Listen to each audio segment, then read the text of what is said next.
Эффективная работа пресс-службы любого ведомства в первую очередь связана с правильным ведением сайта, на котором любой пользователь может не только прочесть последние новости, но и получить всю необходимую информацию или номера контактных телефонов. Спикер круглого стола Анна Жириновская уверена, главное для пресс-секретаря – это доступность. Для связи с общественностью стоит использовать не стационарные, а мобильные телефоны, считает она. Я могу отправить СМС и сказать: я тот-то, мне нужен ваш комментарий, перезвоните мне, пожалуйста. Или укажите время, когда я могу перезвонить. Я же тоже адекватный человек. Я же понимаю, что вы все не сидите, и каждый из наших журналистов понимает, что вы не сидите и не ждете моего звонка, как манны небесной. Я вам, скорее всего, не нужна.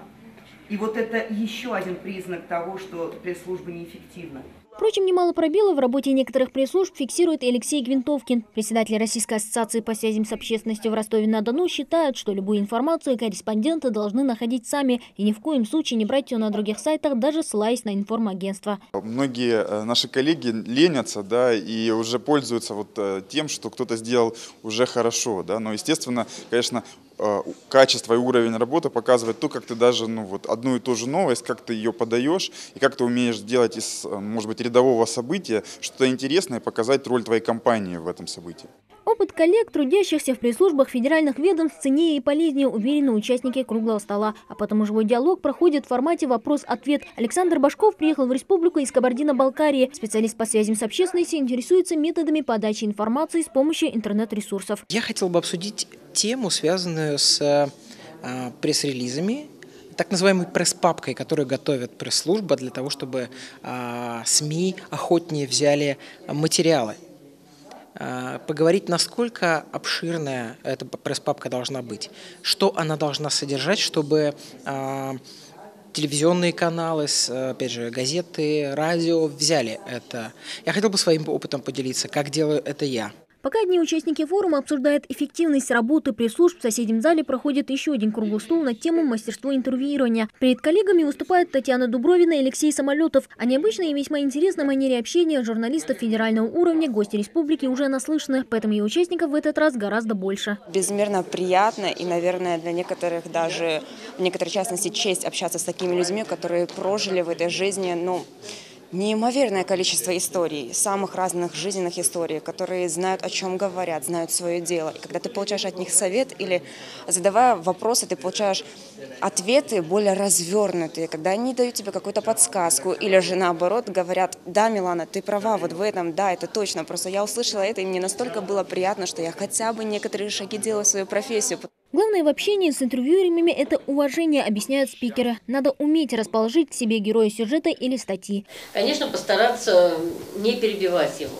А вот многие советуют перебивать, вот что меня настораживает, между прочим. Приготовь пару провокационных вопросов. Они сами раскроются. Я же тебе рассказал только что. Да, провокационные вопросы, они всегда хорошо. Только корректных. Именно не корректных, да. Среди участников круглого стола и корреспонденты национальной телерадиокомпании Индира Манкиева в телевизионной журналистике не так давно, поэтому ей, как и другим молодым специалистам, есть чему поучиться у профессионалов своего дела. В нашем регионе, учитывая наш менталитет и скованность, и сдержанность людей, с этим возникают некоторые проблемы. Вот я и поинтересовалась у лекторов, как это сделать, и получила довольно-таки хороший ответ. Мне объяснили, что нужно делать. Надо изначально расположить к себе человека, войти в доверие, начать хотя бы просто с банального вопроса: как дела, как настроение, как у вас прошел день. И вот с этих таких обычных банальных вопросов человек тебе открывается. Диалог между представителями федеральных и региональных СМИ получился весьма конструктивным. Подводя итоги встречи, Алексей Самолетов признался, его даже смущает тот факт, что среди участников круглого стола женщин больше, чем мужчин. Журналистика – это мужская профессия, это очень тяжелая профессия.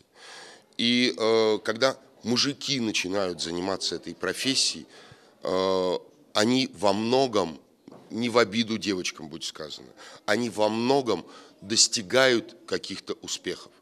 Девчонки фантастические, красивые, удивительные, пишущие хорошие тексты.